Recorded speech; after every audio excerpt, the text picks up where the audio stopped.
Hola. Existe un autor de novelas de terror gótico que mucha gente sí que conoce. Los más jóvenes seguramente si lo conocen es de pasada y lo evitan. Es H.P. Lovecraft. Sí que realmente es difícil de leer según qué cosas, pero vamos a intentar introducir a Lovecraft, incluso dar una recomendación de por dónde se podría empezar a leer lo que sería más fácil de leer a la gente que no lo ha leído. Estos son un volumen de obras completas de cuentos largos, pero no hablaremos de esto en concreto. Muchas gracias.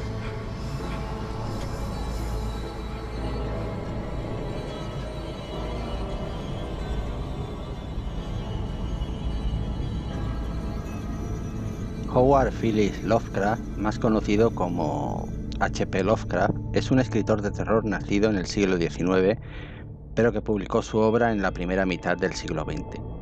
Tampoco tuvo tiempo a más, ya que murió de cáncer en 1937 con apenas 47 años de edad.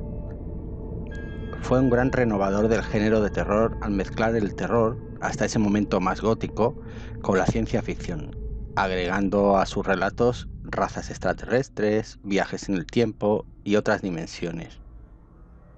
El estilo de sus obras es ampuloso, recargado, tirando a un estilo gótico muchas veces, heredado de Poe, repletas de descripciones y adjetivos, capaz de escribir párrafos que ocupaban más de una página.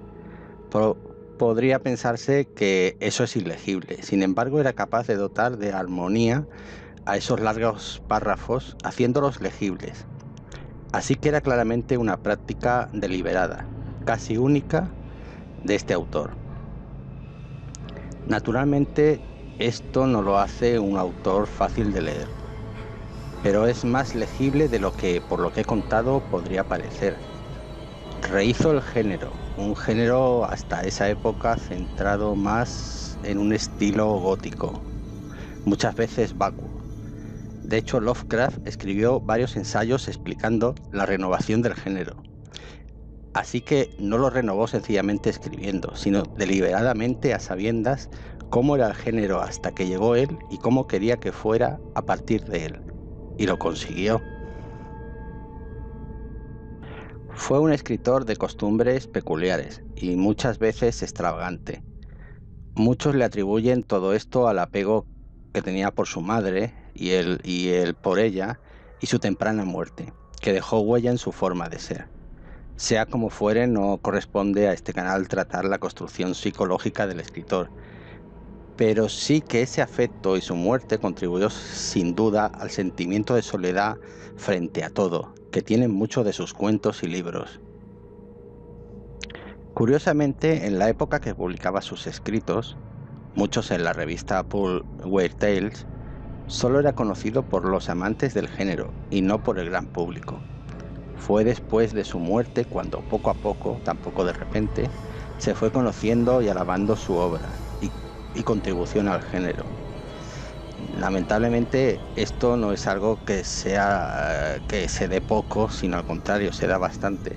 Solo después de la muerte de un autor mucha gente lo descubre, para darse cuenta que no habrá más libros ya de él. Hoy en día Lovecraft está indisolublemente ligado a un término: los mitos de Cthulhu. En los últimos 10 años de su vida y sus últimos 10 años de escritos, H.P. Lovecraft se centró en crear su propia mitología, cosmología para los trasfondos de sus libros. Estos eran los conocidos como mitos de Cthulhu, o Cthulhu, como él dice que se pronuncia en algunos libros.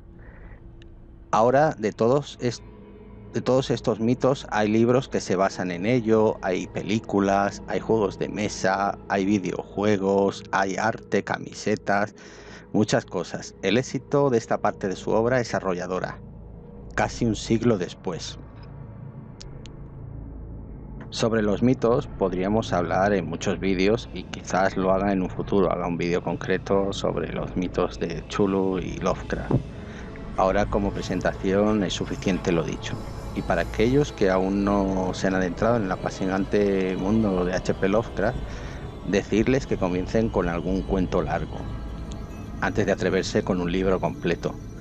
Por ejemplo, y por coger un ejemplo, hay más, podríais empezar por El color que cayó del cielo, del que se ha hecho ya varias adaptaciones al cine, en la última en concreto con Nicolas Cage de protagonista en el 2019. Lo que pasa es que no ha tenido mucha repercusión ni ha sido estrenada exactamente de la forma normal, porque en el 2020 todos sabemos lo que ha pasado. Y hasta aquí este vídeo sobre Lovecraft. Si queréis saber más, hacérmelo saber en algún comentario al pie y haré más vídeos al respecto. Muchas gracias.